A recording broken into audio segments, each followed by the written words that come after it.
Office pet peeve? So I hate when an office is just silent and you can just hear the click-clacking of the keyboards.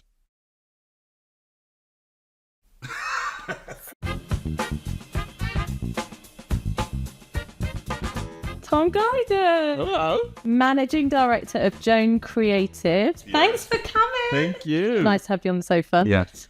What does after work mean to you?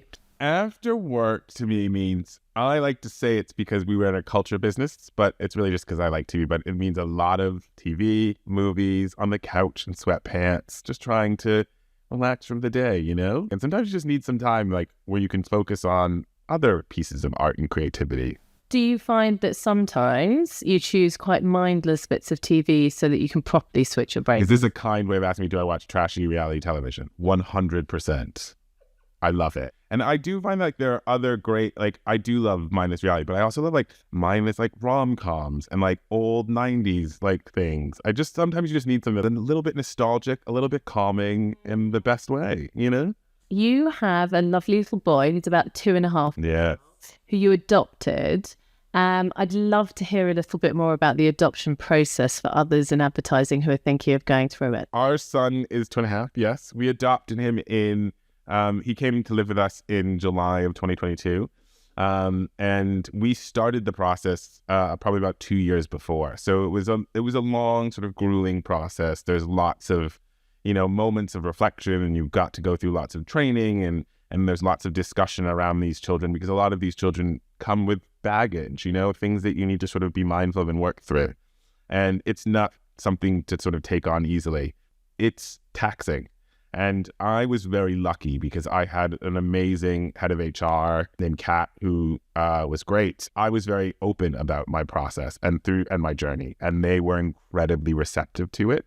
And it was really important to me that I had this sort of dialogue. And I think it was also really important that I had amazing support in the agency because, again, it's not an easy process. It's something that can take a lot out of you. And it was very nice to have an opportunity to sort of say, like, guys, I had a really hard day at the adoption training today. And they were like, well, why don't you just take some time and do that and take some time with JOAN? It's a hard process. And I know that it isn't something that is necessarily everyone knows about. And so I think it's really hard for people to sort of plan, and everyone's journey is different. And I think in some ways it's similar to pregnancy in that like everybody reacts differently and bodies handle it differently. And I think we don't get the same consideration often when we're talking about adoption.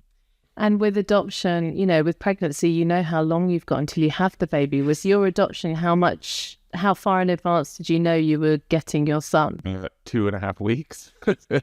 And it's crazy because the other thing is you don't know how long the process is going to take. They told us when we started it could take 9 months to a year. It took 2 years. And that wasn't any fault of anyone's. It was just the nature of, you're working with sort of the government. Social workers they have lots of other things on their plate. They don't really have time to sort of focus, which was incredibly hard for me as an account guy. I was like, you said you'd call on Monday. It's Monday at 2 p.m. When am I expecting your phone call? When you found out you were getting your son, you had 2.5 weeks. Yes. Did you take the time off? Did you, tell your company and they were like, just go? Like, how does it work? It's different for everyone. For us, I was because I'd been so open with my team before, we were very aware and we had started a plan in action. So I did a sort of a phase out, which was like, we had like half day meetings with our son. That would lasted over like a week and a half. And I basically slowly pulled out and like did certain half days and things like that. And then I took a month off for the first month that he moved in with us, just to so that the three of us could have a time to create a bond and create a family. And they were so receptive and so kind to allow me to do that. And it was good because I did pop in and out just because, I had a big portfolio. There were a lot of work going on, but they were very clear that I needed to that was the priority, is my family, not my work. And I think that was really important. What advice would you give anybody about to start the adoption process if they work in the advertising industry? Yeah, I think, again, I recognize how privileged I was to have such amazing support. But I think transparency is key. And I think, it is a difficult process. And I think often when things are hard, we tend to go into ourselves and keep it to ourselves. But I think so much of my process was not easy, but like manageable because I had some transparency with my team. Yeah. So I think that is the biggest advice I would give. And also, you have to be resilient, which I think in this industry we're trained to be. But adoption can be hard and it can be trying. And so I think being resilient is a really important piece of that. We've spoken to quite a few mothers on this series about maternity leave or the transition and returning, but we haven't talked about paternity leave. Do you feel like you were considered in the same way that mothers on maternity leave were? No, but I think that's because I don't think they had enough experience with men and paternity leave. I did take paternity leave, and I think I felt comfortable doing it because our CSO had done it just before me. So there was a senior man who I could see and had visibility to who took the time. What is happening is that I think there is a stigma attached to men taking time off, and I think we need to break that. And I think visibility is the way to do that. Once I took my paternity leave, I know that 3 other men at my agency also took paternity leave within the next 6 months. You talked about that mirrored behavior, how important it is to have figureheads that you can see leadership moments where you can just go, well, they did it, so it's okay for me. Exactly. I think we have to break the stigma, and I think the way to do that is to encourage more senior people to do it for that visibility.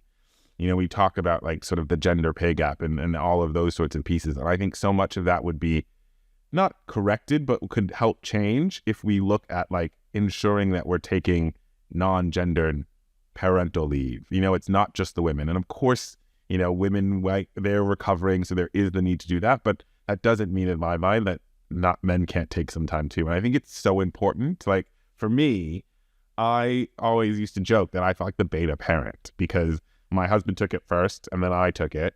And I used to be like, can I feed him now? Or like, is it his nap? Like I had to like ask permission to take care of my child because I was out often at work during the day. And so then when I got to take the time, it like allowed us to, it allowed me to get the confidence to be a better parent, and B, it really allowed us to bond by ourselves, just the two of us. And so I think it's such a paramount thing. And I would encourage every father who can to take more time, whether you're in a gay or straight relationship, like dads need to take time with their kids as well.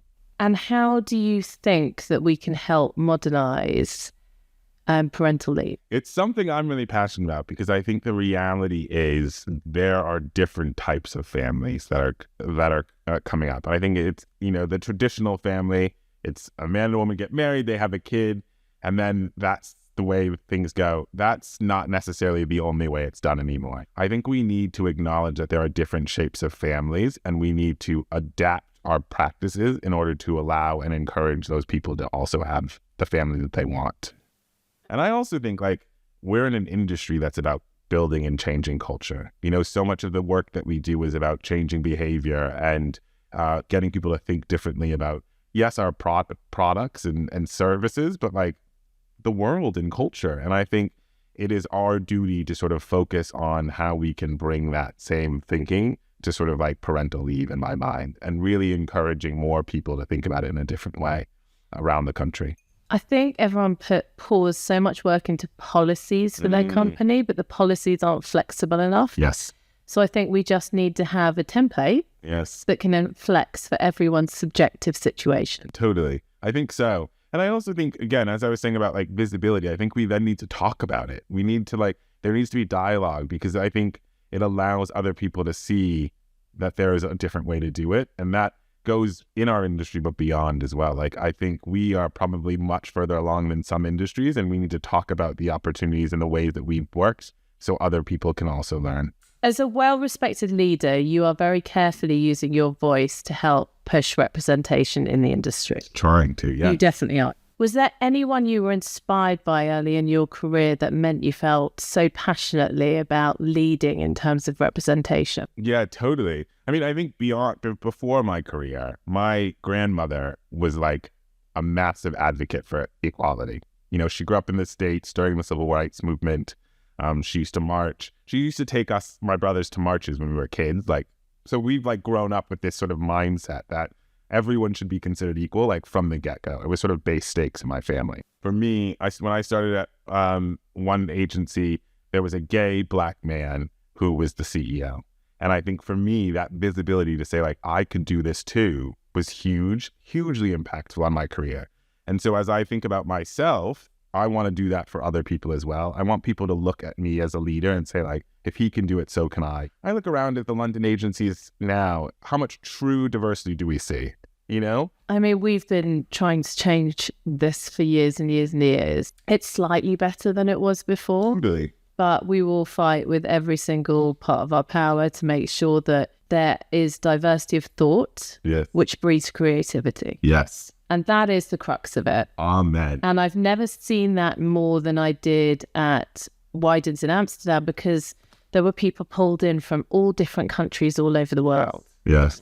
Beautiful. Yeah. And now that we have visa problems and no sponsorship, we cannot get that richness as much anymore. I agree. But I think there are things that we can do here in the UK that we need to change. Like for me, it's not just about race. It's not just about sexuality. It's about like income. It's about upbringing. I think, you know, particularly in London, London's an expensive city and it is a hard place to start. And there are so many people who come from less privileged backgrounds who can't afford to live in London in the right way and can't get the start. And I think we need to be doing things differently in order to encourage a more diverse sort of perspective within our agency. This idea with different experiences, you can get to better creative work because you can think about more perspective. I hate the thought of sort of an entire creative project being everyone grew up in Southwest London, and how can you speak to a larger sort of swath of the UK? We raise the importance of mentorship and training in terms of bringing in candidates from less represented backgrounds, yes, to help retain as well as attract talent. Yes.